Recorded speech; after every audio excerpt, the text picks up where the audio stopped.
अभी तक ये बात नहीं समझ पाई हूँ जफर इस्लाम साहब, ये कार्रवाई उन्हीं लोगों के खिलाफ कैसे हो रही है जो सरकार के खिलाफ मुखर है? कैसे ये कोइंसिडेंस तो जरा मुझे समझा दीजिए। मैंने तो आपको कहा रुबिका जी, ये मैं रुबिका मैं जवाब दूं? नहीं, एक मिनट दरअसल मैं जवाब देता हूँ अग्निवेश जी। जफर इस्लाम, ये रुबिका जी, आपसे मैं ये कह रहा था, आप जफर भाई, रुबिका जी मैं 10 सेकंड में जवाब दे रहा हूं। ये कार्रवाई उनके खिलाफ नहीं हो रही जो सरकार के खिलाफ बोल रहे हैं। जिनके खिलाफ कार्रवाई होती है वो सरकार के खिलाफ हो जाते हैं। It's the other way round. Tundu कौन है? प्रहलाद टुंडू के खिलाफ कार्रवाई हुई जो किसानों की मदद कर रहा था जब बीजेपी का एमएलए। इस बात पर तो कोई यकीन नहीं करेगा अपनी जफर इस्लाम, आपसे वादा किया था, शुरुआत कीजिए, आप मुझे वापस 20 सेकंड में जवाब दीजिए कि ये कोइंसिडेंस कैसे हो रहा है। कोई कोइंसिडेंस नहीं है। इतिहास आपको बता दिया अभी अग्निवेश जी ने कि कितने बार कितने लोगों के साथ जो है इस तरह के इनकम टैक्स डिपार्टमेंट जो है वो काम करती है, इसलिए कि उनके पास एविडेंस रहता है। अभी मैं इतने सारे 1000 एग्जाम्पल उठा के दे सकता हूं जो कि बॉम्बे में सेलिब्रिटीज के खिलाफ या सेलिब्रिटी को इनकम टैक्स ने रेड किया है, उसका काम है, दायित्व है। हमने तो कभी इस तरह की बात नहीं उठाई कि भाई ये इनको रेड हुआ है मतलब ये हमारे खिलाफ बोले नहीं बोले कोई फर्क नहीं पड़ता है। इसलिए कि सरकार के खिलाफ जो है जो लोगों का कहना वाजिब है और हम उसको कभी हम कटघरे में खड़े रहते हैं। सरकार के कटघरे में खड़ा रहना जरूरी है और रहना चाहिए डेमोक्रेसी में। ये तो स्वयं प्रधानमंत्री जी कहते हैं।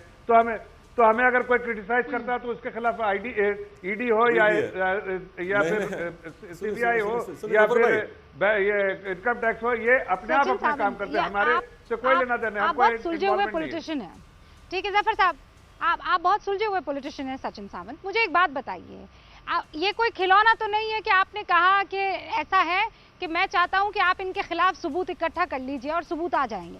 अरे कुछ गड़बड़ी की होगी तब जाकर कुछ हाथ लगा होगा ना, नहीं किया होता तो जबरदस्ती जाकर कैसे कोई पकड़ सकता है? यही सवाल नहीं, यही सवाल कंगना के बारे में अगर पूछते तो मैं सही समझता, क्योंकि 2018 से उसको वो नोटिस दी चुकी थी अनऑथराइज कंस्ट्रक्शन की। दूसरा, हम मोदी युग में रह रहे हैं, ये समझ लीजिए रुबिका जी। जहां अभी ही खबर आई है और वॉशिंगटन पोस्ट में खबर आई थी कि रोना विल्सन के मामले में 2016 में उनके कंप्यूटर में बाकायदा मैलवेयर डाला गया और उसके बाद में कुछ खत डाले गए, बाद में उनको पकड़ा गया और उसके यूएपीए के तहत उनको भीमा कोरेगांव केस में 2-4 साल के अंदर भी जा चुके हैं। तो ये षड्यंत्रकारी सरकार ये है। और मैं आपको कुछ डेटा देना चाहूंगा कि 2014 से 2020 तक 405 लोगों के ऊपर सेडिशन के चार्जेस लगे हैं, जिसमें से 96% सुनिए 96% सिर्फ प्राइम मिनिस्टर और योगी आदित्यनाथ इनके खिलाफ बोलने से लगे हुए हैं। तो कप्पन सिद्दीक के बारे में बताइए, उनको क्यों उस तरह से अरेस्ट किया और इनके पीछे कॉन्स्पिरेसी हो जाती है। देखिए सुनिए अभी देखिए, मेरी आवाज नहीं सुनना चाहते तो अलग बात है, इसका जवाब दीजिए ना। मैं सवाल पूछ रहा हूँ जफर भाई, मैं सवाल पूछ रहा हूँ, इसका जवाब दीजिए। आपके पास जवाब नहीं है। इस देश को आपने मोदी तंत्र में बदल दिया है, लोकतंत्र को। यहाँ आम आदमी को अगर आपके खिलाफ बोलेगा तो उसको नक्सलवादी बोलते हैं, आप खलिस्तानी बोलते हैं, देशद्रोही बोलते हैं, देशद्रोही के सर्टिफिकेट आप बांटते हैं। और आज हमको सिखाएंगे लोकतंत्र के लिए आपने कहा क्या इसमें कुछ समझ नहीं आ रहा, कुछ समझ नहीं आ रहा, कुछ समझ नहीं आ रहा सर।